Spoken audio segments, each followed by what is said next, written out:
Hello friends, welcome to Vittam Pravina Gurushala. In this video, we will see how to read, how to analyze financial statements. But please ensure before you start watching this video, watch my previous video on orientation to financial statements. Only when you have a clarity on that, you will be able to understand how we should analyze financial statements. Now, let's say you are given financial statements of a company. So this is the latest statement of profit and loss of Hindustan Unilever, the balance sheet. So let's say you're given the financial statements and required to identify compared to last year, in the current year, is the company growing? Is it stagnated? Or has it deteriorated in performance? So is it the same as last year? Has a better performance, or was it not as good as the last year? Let's say this is what you should find. How to identify that? If you take any one item in the financial statements, let's say revenue, assets, profit, one item is not sufficient to identify the direction. Is there a growth, decline, stagnancy? One item is not adequate. And if I take more than one item, there's a problem. Each item will go in a different direction. Revenues might have fallen, profits might have increased, the value of assets might have increased, anything can have happened. How to infer? When you take more than one item, you can't generalize. So taking any one item is not adequate. Taking more than one item in financial statements to know the performance of a business might lead to confusion. So what should we consider to identify this year compared to last year? Is there a growth, decline, or stagnancy? Now, this is exactly what we learn in this video. How to read financial statements, how to identify the performance compared to earlier period, compared to other entities, and how to identify the reasons. Let there be growth, decline, or stagnancy. What has led to that? How to identify the reasons, and in case of reasons which has a negative impact, we can easily identify what should be the corrective action. How to do that? Well, there are many models we can use for this, but one model considered till date the best model, a very, very powerful model, is called DuPont model. Friends, DuPont Corporation is a chemical giant of US established in 1820. In 1920, it came up with this model, and till date, a very powerful model used across the world in every company to identify the performance and the reasons for the performance. 100-year-old model, till date has a huge usage and very, very powerful. This model tells us how to identify any entity compared to earlier year, compared to other entities, how is it performing, and the reasons for its performance. How to do that? Please follow this carefully. Now let's say we need a parameter. We need something which can tell us the direction in which a company is going. And as I mentioned earlier, one single parameter not adequate. More than one parameter, every parameter may go in a different direction. We can't generalize. What should we consider? That's where DuPont model comes into picture. Now, this model says use one parameter, and you will see very soon what a powerful parameter it is. One parameter, and if you use this, it's enough. You know the direction of the business. And according to this model, one parameter considered ultimate parameter to assess performance of a business is return on equity, ROE. It's a ratio. Now, how to find this return on equity? Profits after tax by shareholders' funds. Shareholders' funds. Shareholders' funds is also called equity. We also call it as net worth. Now, this is the formula to calculate return on equity. Profits after tax, we find in income statement. Shareholders funds, obviously it is equity shareholders funds, which we are considering. So this will tell us what is the rate of return the equity shareholders are earning from this company. Now, we are aware this is how we calculate, but in case a company has preference shares, then PAT is not what is available to equity shareholders. From PAT, we should deduct preference dividends. Remaining we call as net income. Net income is profits available to equity shareholders. That should be considered.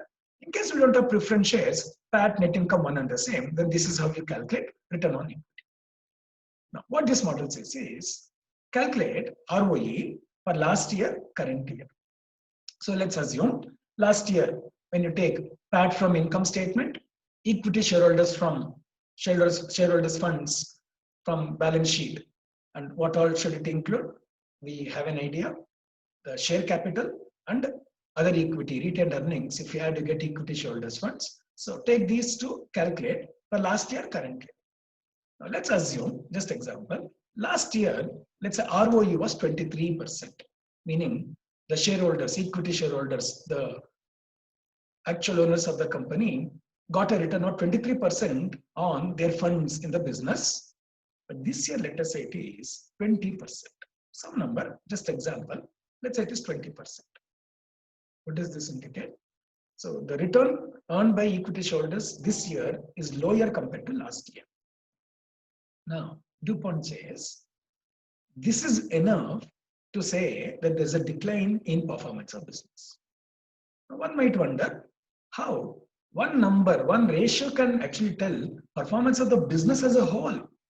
ROE is one ratio, but DuPont model says this is more than enough to identify the direction in which business is going compared to last year, this year, what has happened. So going by these numbers, as an example, compared to last year, this year, there's a decline in performance. Right. But how is this parameter one ratio enough for us to decide that? Let's see, and that's the beauty of DuPont model. It gives a very beautiful understanding, connection, and indicates how ROE is adequate, more than enough to assess the direction. But let's say this is the performance. Last year 23%, this year 20%. So there is a decline in performance. Now let there be improvement or decline. We are interested to know the reason for it. DuPont model says any change in ROE, it will be upward change, downward change. It says it's because of three factors. So it says ROE is a product of product, and when I use the term product, it is mathematical term product, which means multiplication. So it says ROE is a product of something called profitability, efficiency, risk.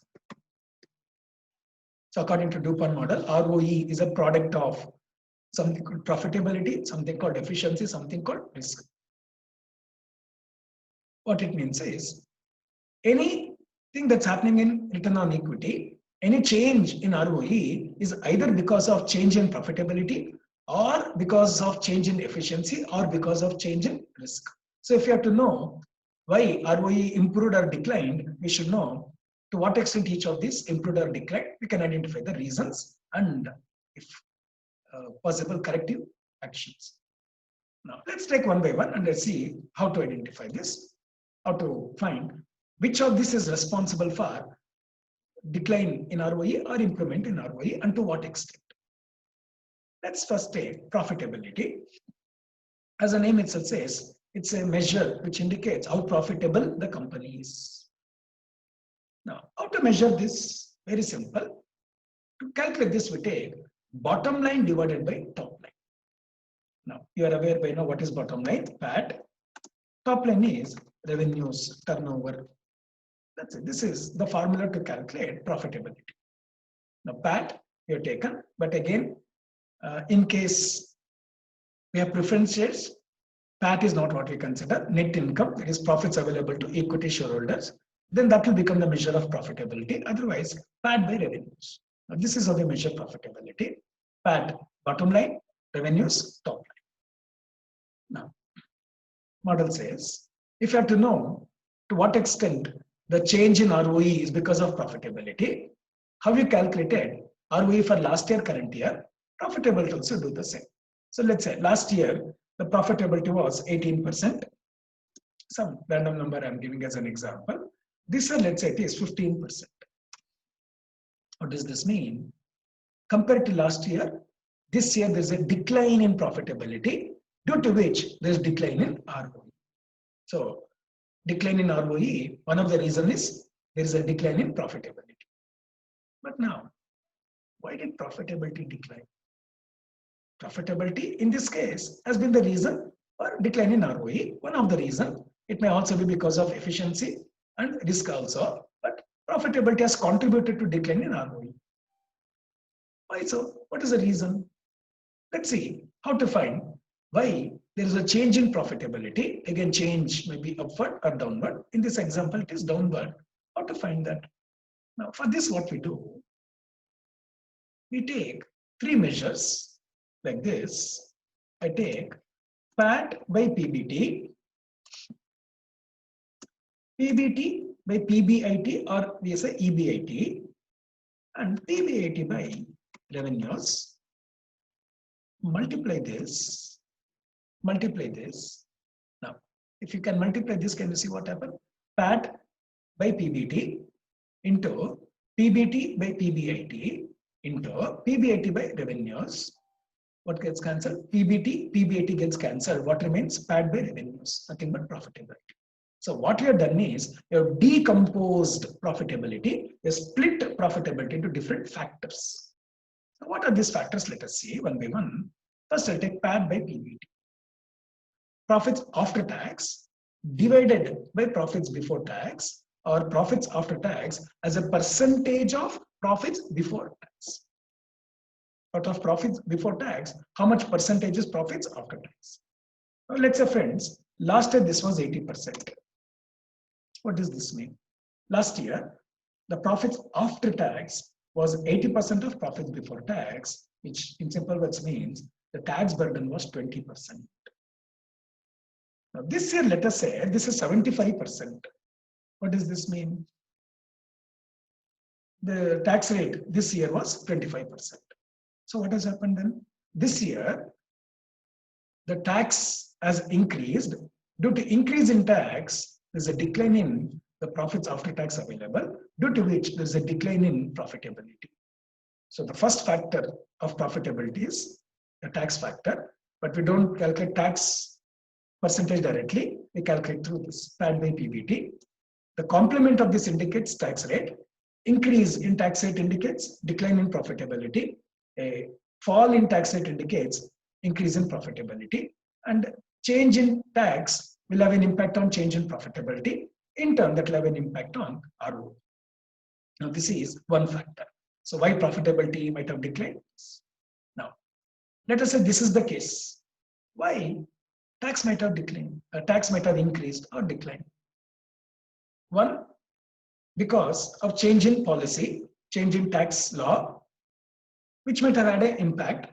So we might have ended up paying more tax because of change in tax provisions. Now, if that is the case, we call it as external factor. But many times, and this is very common to happen, because of improper tax management, mismanagement, also there is a possibility the tax burden might increase. And you know very well the tax provisions, how rigid, how sensitive, and a small misinterpretation or misunderstanding, you can end up in paying huge tax, or you can end up in paying no tax. Anything can happen. So tax is one of the reasons due to which there's impact on profitability, which in turn will have an impact on ROE. Now, if it is external factor, it can't help much. Internal factor, then we have identified one item which calls for attention. So what went wrong and what should be done so that if the same doesn't repeat is what we need to take away from here. Right. Now let's go to the second factor under profitability. PBT divided by PBIT. So as you can make out, the difference between numerator and denominator is interest. So, well, tax factor is one of the reasons which has an impact on profitability. The other one is interest factor. Right. Regarding this, we'll discuss a little more when we take up another topic called risk. But in simple words, because of high tax, high interest, there may be low profitability, lower ROE, but where the interest on loan, interest on borrowing is low, it could lead to higher profitability, higher ROE. But what is the extent of impact? Is it as simple as taking the interest amount? Let us see that when we come to risk. But keep in mind, one more factor that has an influence on profitability and ROE is interest factor. But friends, any change in profitability on account of tax, on account of interest, may not be very big. The influence of these two factors on profitability is minute. Many times it may not even have an influence at all.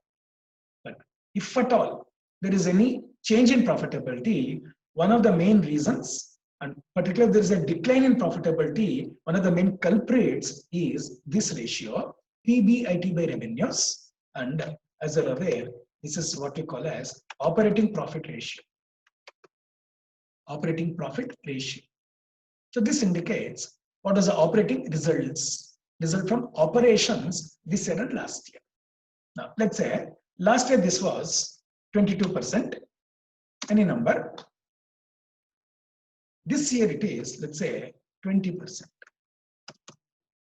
I'm just giving some random examples. None of these numbers are interconnected, just to get an idea. How do we calculate this? PBIT, EBIT, earnings before interest and tax. So in the format of income statement, where do we find this? We know by top line revenues. This is how we find operating profit ratio, percentage of operating profit generated by our revenues. Last year 22%, this year 20%. Decline. So because there's a decline in operating results, there's a decline in overall profitability, leading to decline in ROE.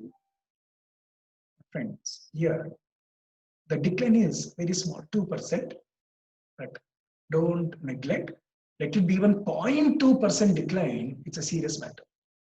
And most of the organizations, because of this aspect, this factor, they end up in problems. So if the profitability, change in profitability is because of change in operating profits, whatever the change, take it seriously, further decompose and find out the reason. How? So I'm showing here how to find the decompose the operating profits. Let it be fall or increase. We should know what led to that. So we should identify the reasons. So ROE is decomposed into three factors: profitability, efficiency, risk. Profitability is further decomposed into tax factor, interest factor, operating results, operating profits factor. Now, if there is any change in operating results this year compared to last year, further decompose, identify the reasons. How to identify the reasons?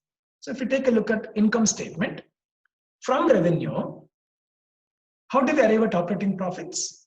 After deducting something called cost of goods sold, cash operating expenses, depreciation and amortization. Once we deduct all these, we get operating profits, which means if there is any change in operating profits, it should be because of one of these. So what we do, to identify the reason for this, we take cost of goods sold by revenues. So where do we find, how do we calculate this? All these previous video we have seen in the income statement, and operating cost, operating expenses by revenues. This plus this put together is called operating cost. So to find what is the reason for decline or increase in operating profits, we further decompose into these two items: cost of goods sold, operating expenses. To make it neutral, we take it as a percentage on revenues. So let's say last year, the cost of goods sold as a percentage in revenue was, let's say, 18%. Some number, okay, 14%. Let's say this year it is 11%. any number. What does it indicate? Okay, I'll make it 17%. It is 11%. What does it mean? Cost of goods sold has declined, which means because of this, profitability had increased. But in the example I've now made, let's say last year the cost of goods sold as a percentage of revenue was 14%. Let's say this year it is 17. What does it mean? There's an increase in cost of goods sold this year as compared to last year. And mind you, it's a percentage on revenue. So it's not the amount we are saying, percentage of revenue. So last year, for every 1 rupee of revenue, cost of goods sold was 14 paise. This year for same 1 rupee, we're spending 17 paise. So because of increase in cost of goods sold, is a decrease in operating profit. This decrease in operating profit has led to decrease in profitability, in turn, decrease in ROE.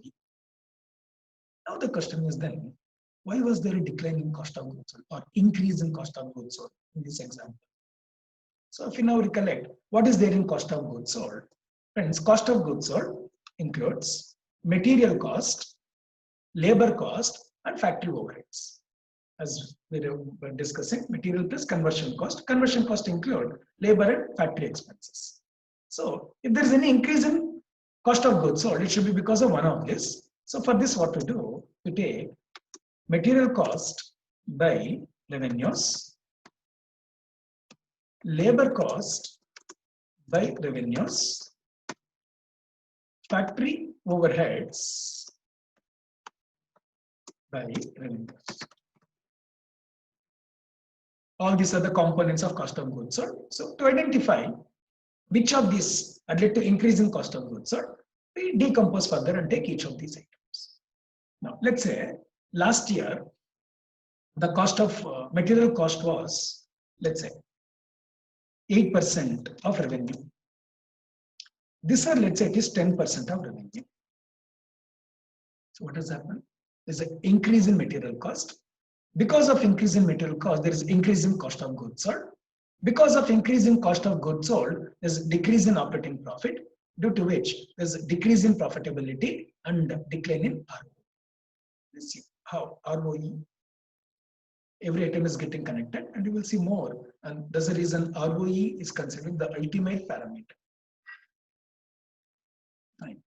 Now the question is, why did material cost increase? What is the reason there is increase in material cost? Why could there be increase? One, because of increase in price, external factor. So let's say the raw material procurement prices increased. So that is one possible reason. But one more reason is because of usage or efficiency of usage. Let's say this year there is no increase in price, but there was huge wastage, lot of wastage. Because of which there is increase in material cost. Or no wastage, only because of increase in price there is increase in material cost. Now, how to find this? To what extent this increase in cost is because of price, because of usage, wastage? Friends, you have learned for sure under standard costing something called material variances. Material variances. Where you identify from compared to standard the actual, what is the extent of variation and what led to the variation in material cost. That's exactly what we do here as well. Compared to last year, this year, what was the variances? So you can find out specifically for what reason the material cost increased or decreased. And if there is an increase, what led to the increase? And is there a need for any action? And what can be the corrective action? All that you can identify once you do this. Similarly, labor cost, another component of cost of goods sold. Let's say last year it was 6%. Let's say 10% was the labor cost. This year, let's say it is 13%. Big jump. So again, what has happened? Because of increase in labor cost, there would have been increase in cost of goods sold, leading to decrease in fall in operating profit, which results in fall in profitability and fall in ROE. Again, why would labor cost increase or decrease? Again, two possible reasons. Because of the labor rate, the rate at which you have to pay the labor. or because of how efficiently the labor has been put into use. So efficiency of the labor, or other way around, was there idle time or no idle time? So again, how to find this? We calculate something called labor variances. All this is excluded as discussion. Any commerce graduate would have come across and learned. So if we apply that, we get to know specifically for what reason there's an increase or decrease in labor cost. Exactly same way, factory overheads as a percentage on revenue. Find last year, this year, what is the percentage? Find the reasons for change. Calculate factory overhead variances. And these factory overheads, some of them may be variable, some of them may be fixed, whichever, depending on which, what is the nature, apply the relevant variances and find the specific reason for change. And this is how we are decomposing cost of goods sold. And cost of goods sold was a component of operating profits, which in turn was a part of our profitability, which is one of the factors influencing ROI. Now, very similar to this, cost of goods sold, operating expenses, which includes office and administration overheads, selling and distribution overheads. So same thing we do here. We take office and administration overheads as a percentage on revenues, selling and distribution overheads as a percentage on revenues. Find compared to last year, this year, is it an increase or a decrease? Increase in these two leads to increase in operating expenses, leading to decrease in operating profits, decrease in profitability, decrease in ROE. But in case there is a fall in these expenses, lead to fall in operating expenses, rise in operating profits, rise in profitability, and rise in ROE. But what was the reason for fall or rise? Once again, we find variances. Again, these variances, depending on which item, could be variable or fixed. So depending on that, we have learned how to find variable overhead variances, fixed overhead variances. Apply, you will get this. Now, this is how we find which item led to increase or decrease in operating profits. So this was a decomposition of operating profits. So one background knowledge actually variant for this is variance analysis. And this tells us to what extent the operations was a reason for impact on profitability, which in turn was an impact on ROI. So DuPont model says to assess performance of business, to know the direction in which a business is going, use one single parameter, one ultimate parameter called ROE. Compare this for last year, this year, you know the direction, but to know the reason for this direction, it says to decompose ROE into three components. First among them was profitability. The DuPont model says ROE is a product of profitability, efficiency, risk. So profitability, and profitability, how to measure it, how to decompose it, and to minute item. You can keep doing it, taking it further. Fine. Next is, the next factor is efficiency. This is another factor according to DuPont model, which has an impact on ROE. Now, efficiency of what? Friends, the model suggests us to find efficiency of the resources used in business, simple words, assets used in the business. So the second factor which has impact on ROE according to DuPont model is efficiency of assets. How to measure this? First factor, profitability. How to measure? We have seen bottom line by top line. How to measure efficiency? Very simple. We take revenues by total assets. Revenues by total assets. Revenues we find in income statement. Total assets we find in balance sheet. But when I take total assets here, assets used in business is what we should take. So in case we have any outside investments, etc., we don't consider, because we're measuring efficiency of assets used in business. Now, let's say we calculate easy. Directly, all these numbers are available in the annual report. Pick these numbers for last year, current year. Let's say, friends, last year this was 10. you get a number called 10. What is this 10? Simple. This is how we read it. What it means is last year, every 1 rupee of total asset generated a revenue of 10 rupees. Last year, every 1 rupee of total asset generated a revenue of 10 rupees. That's the meaning of this. Now, let's say this year it is 8, some number. Maybe more. I'm just giving the example of a decline. So this year, same asset, every 1 rupee of asset generated a revenue of 8 rupees. So compared to last year, this year, the efficiency, the productivity of asset has declined. So we say efficiency has declined. Obviously, we are interested to know which asset efficiency has declined. What is the reason for it? So what we do to further identify this, total assets, as you're aware, are of two types: non-current assets, current assets. Non-current assets is nothing but fixed assets. So to find the reason, what we do, we take revenues by net fixed assets, which is called fixed assets turnover ratio, and revenues by current assets turnover ratio. So to find the reason for decline or increase in efficiency, we split it into, we decompose it into these two. Now, interpretation is same. Every 1 rupee of fixed asset is generating how much of revenue. Every 1 rupee of current asset is generating how much of revenue. That's the last year. It was 12. This year, 11. Last year, every 1 rupee of fixed asset generated a revenue of 12 rupee. This year it is generating a revenue of 11 rupee. My friends, please don't take it serious. Fixed assets turnover ratio, calculate, but you can't take it seriously and make any decisions because revenues and fixed assets are not always directly connected. For example, let's say this year, COVID year, the demand is very low. No production, no demand, no sales. So revenue has fallen. Can we blame fixed assets for it? What has fixed assets to do with it? Let's say there's less availability of raw material, due to which there was a lower production, lower sales. Can we blame fixed assets for it? So calculate this, but not to be taken seriously.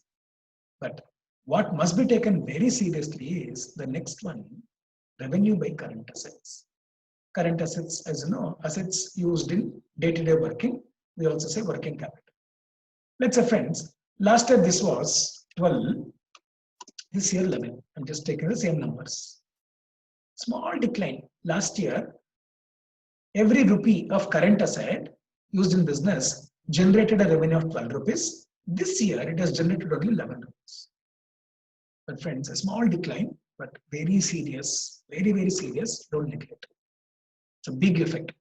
1 rupee difference, one item, 1 unit, huge impact. So we should further decompose. What does current assets comprise of? Cash, receivables, inventory generally. So to find this reason for it, we find inventory turnover ratio, receivables turnover ratio, or what we also say, debtors turnover ratio. Now, how to calculate? I'm not showing the formula as such, but you know. Now, this indicates how many times the inventory got replaced in a year. So let's say inventory turnover ratio 4. Let's say last year it was 4. Means once in 3 times the inventory got replaced. 4 means 4 times in a year or once in 3 months. But let's say this year inventory turnover ratio is 3 or 3 times. Meaning once in 4 months it is getting replaced. So inventory for a longer period, and funds in inventory is a debt fund, debt capital on which we pay return. So imagine the impact it has. So there is some problem in managing inventory. It may be inventory of raw material, work in progress, finished goods, whichsoever, but there is some concern we may identify. And quite often, most organizations, this is one item which it has a serious concern, managing inventory. It has a huge effect. And remember, quite often, just because a company has not managed its working capital, current assets appropriately, it has gone bankrupt. This is a very core item which calls for huge attention. Now, similarly, receivables turnover ratio, we know what this means also. Let's say receivables turnover ratio is 6. Simple words, it means 12 months by 6.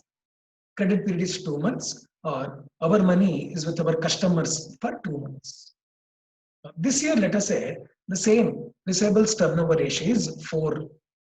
So last year 6, this year 4. 12 months by 4, 3 months. So this year, our money is with our customers for 3 months. 1 month more, imagine we get our money 1 month later. For that, we should make arrangement and imagine the cost we have to incur for that. So receivables turnover ratio, a fall indicates there's some problem with receivables management.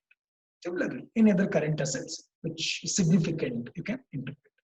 Now, this is the second factor, ROE of ROE, efficiency of assets, and we decompose it into fixed assets turnover ratio, current assets turnover ratio. Current asset turnover ratio further decompose and identify specifically which item calls for attention, which item needs better management, identify. And if you can even specifically identify the problem, friends, a problem well identified is half solved. You have a solution with you.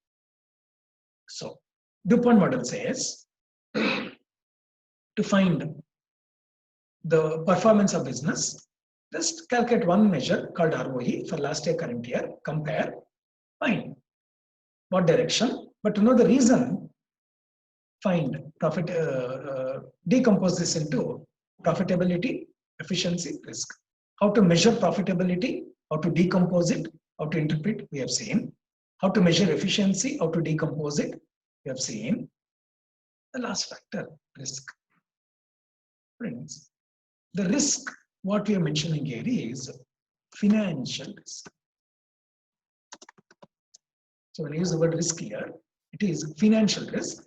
When do we say a business entity is in financial risk? Then it has borrowing. When it has source of funds on which it has fixed obligations, fixed payments, then we say company is in financial risk. If you borrow funds, periodically we must pay interest. Again, periodically we have to service the debt, pay the installments, or at the end of the agreed period repay the principal amount whatsoever. And loans, borrowings come with security. Unless we provide security, we can't borrow. So if you can't pay interest or repay loan in the right period, your assets might get taken over, business itself may come to an end. So based on the mode of financing, there's a risk for the entire business as a whole. That's why we call it as financial risk. Now, if you borrow, there is a risk. We call it as financial risk. What is this connection with ROE? Let us say first, how good is it to borrow? Is it good to borrow? Let's understand this. And when we understand that, you will understand the connection between risk, that is borrowing, financial risk, and ROE. So why this is one of the factors which has an impact on ROE, you will understand. Now, for that, I'll take you to one example. Please understand this very carefully. And this example, you will repeat throughout our discussion on the subject called strategic financial management in different places, because this gives a very interesting foundation for certain topics of discussion. Friends, let's say you want to commence a business. You want to commence a business for which you need, let's say, capital of 20 lakhs. You need 20 lakhs, let us say. And this is a business where the ROI will be 20%. What is ROI? Return on investment. Mind you, here what we're discussing is return on equity. But what I mentioned is return on investment. Well, return on equity is return on equity shareholders' funds. Return on investment is return on total investment made in business. Now, what return is available to be given to all those who have invested funds in the business? EBIT, EBIT. From EBIT, we pay interest. After tax, we pay dividends. So when I say ROI is 20%, all that it means is in this business, whatever the capital employed, you can expect an EBIT of 20%. Earnings before interest and tax of 20%. So 20 lakh is what we invest. If ROI is 20%, it means this business can give an EBIT of 4 lakhs. 20% or 20 lakh, 4 lakh. Fine. But now the big question. We need 20 lakh. If I mobilize 20 lakh, invest it in the business, then we can expect an EBIT of, by the end of the year, 4 lakh, 20%. How to get this 20 lakh? What should be the source of this 20 lakh? So let's think of just two sources, though there could be many such possibilities. Let's say, friends, alternative one, let's say we consider we mobilize entire 20 lakh only by issue of equity shares. Issue of equity shares, 20 lakh. So we need 20 lakh. First alternative, entire 20 lakh mobilized by issuing equity shares.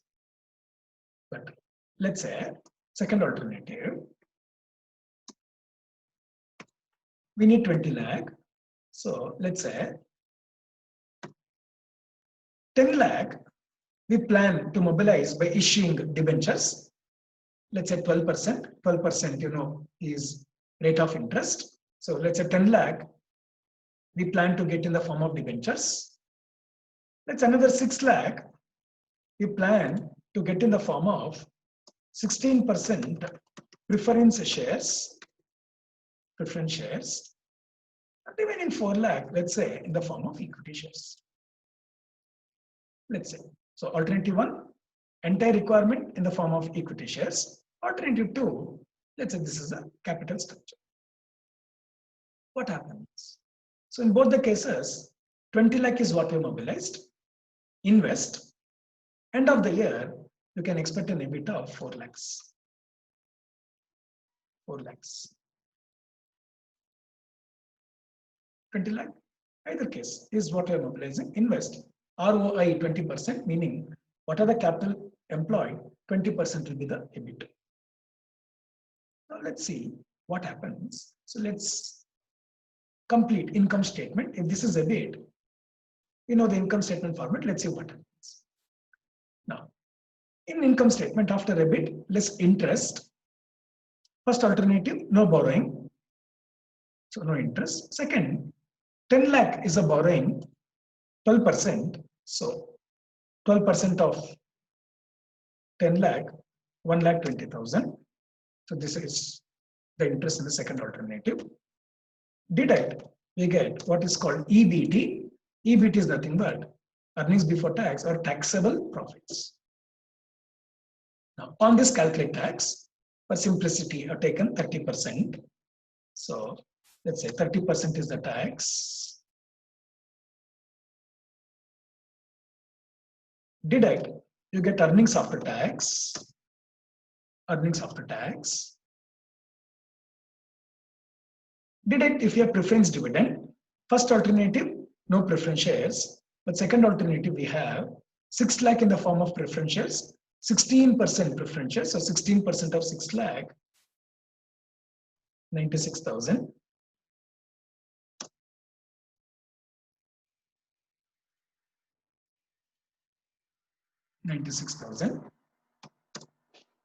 Deduct, you get profits available to equity shareholders.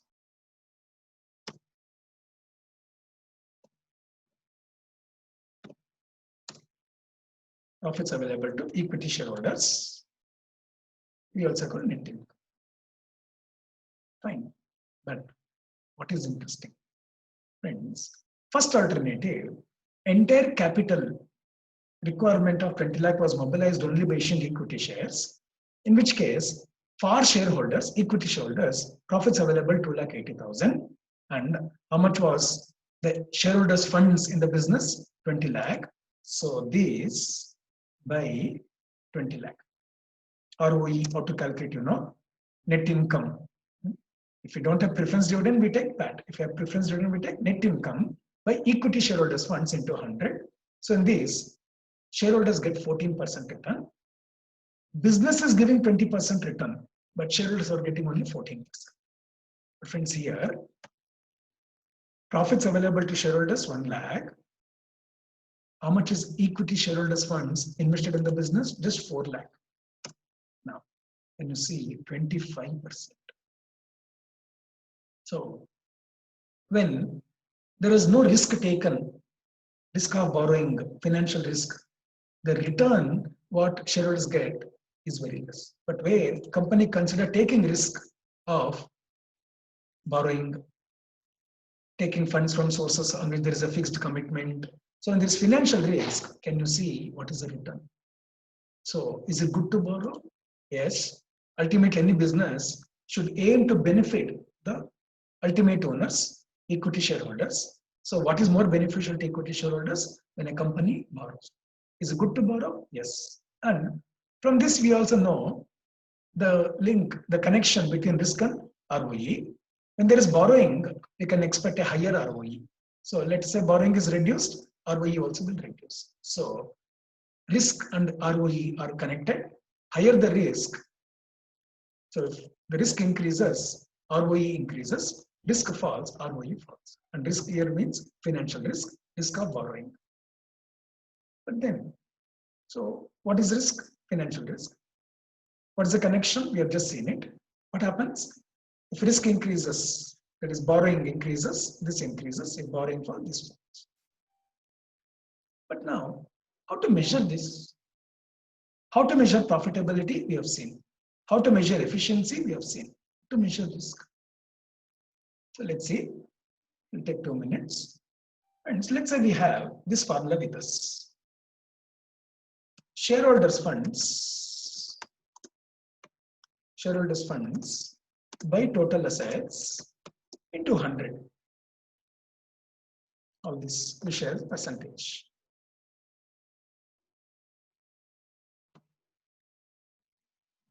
So shareholders funds by total assets, let's say into 100.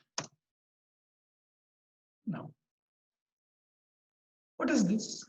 This is a ratio we calculate to find out of total assets, what percentage of the assets is funded by shareholders. So what percentage of assets are funded by owners' funds? So let's say, friends, last year it was 70%. Meaning, last year, whatever the assets we had in the business, 70% was funded by owners. What does it mean? It means 30% was funded by outsiders' funds, external funds, or borrowings. So if this is 70%, it automatically means 30% of assets is out of borrowings. And let's say this year, the same is 60%. This ratio, 60%, which obviously means this year, 40% of asset is funded by borrowing, indicating this increase in borrowing, increase in risk. But this is the formula I'm showing. This is the numbers we get. Complement of that indicates borrowing, but this is actually what we are getting using this formula. But if you see this, a fall in this number indicates increase in borrowing, increase in risk. Increase in risk means increase in ROE.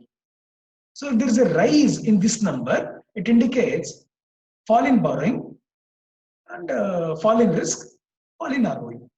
So increase indicates decrease in risk, decrease indicates increase in risk. So this is the number, this is the ratio we calculate. If this increases, it means there is a fall in risk. This falls, it means there is an increase in risk.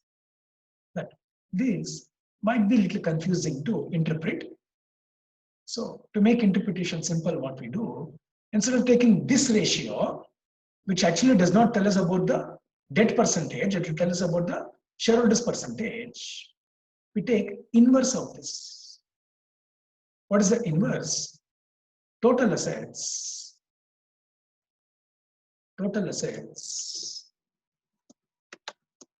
by shareholders funds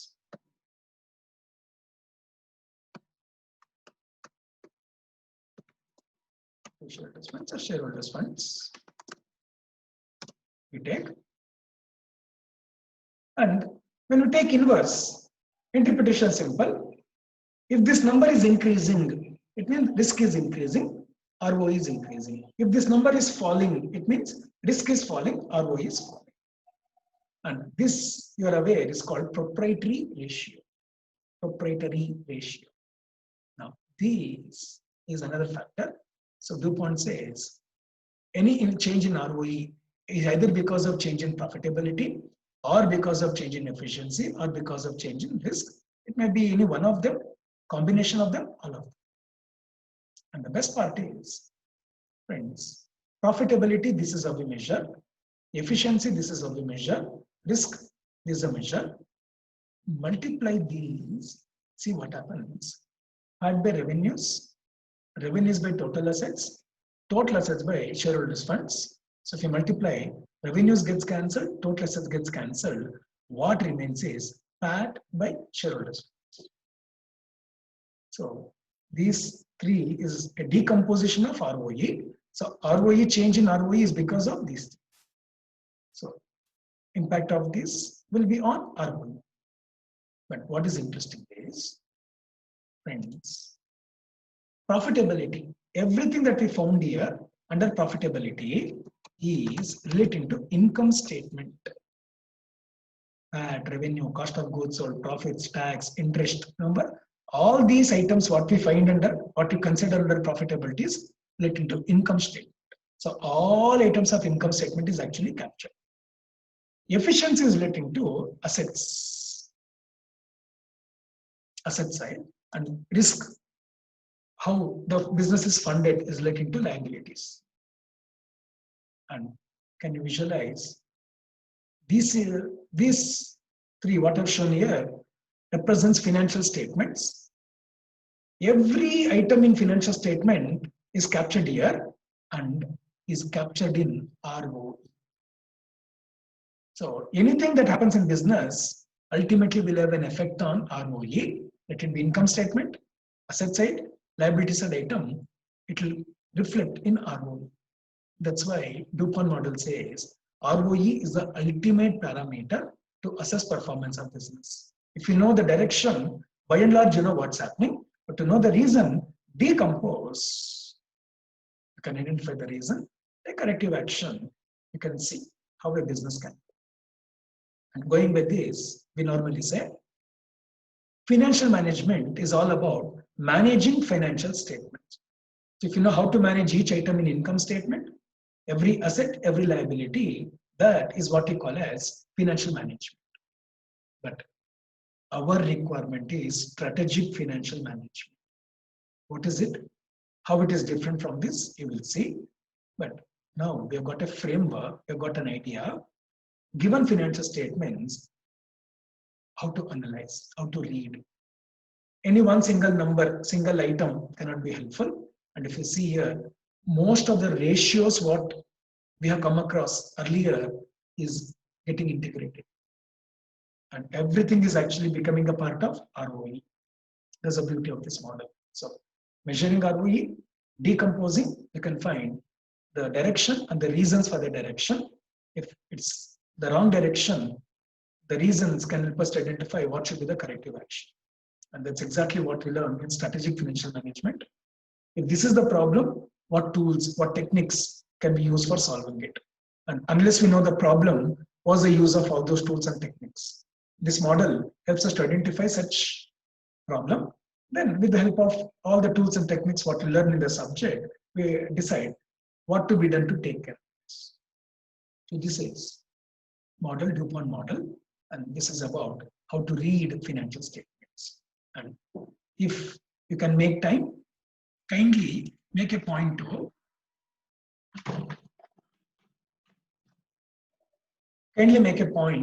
to take annual report of one company and try to analyze. I'm sure you get so much of practical exposure, and that is the end goal of any course for that matter, be it CA, CFA, or CMA whatsoever. So try to do that. Please visit our website, drbk.in, to know the courses we offer, the details, registration, all information required will be available there. Please enroll for our program on strategic financial management, exclusively meant for CA final. You will see all the extensions and you will learn finance the way it has to be learned. Thanks for patient listening. All the best. Watch our next video, which will be on the mathematical concepts one must know to learn finance. All the best. Have a great day.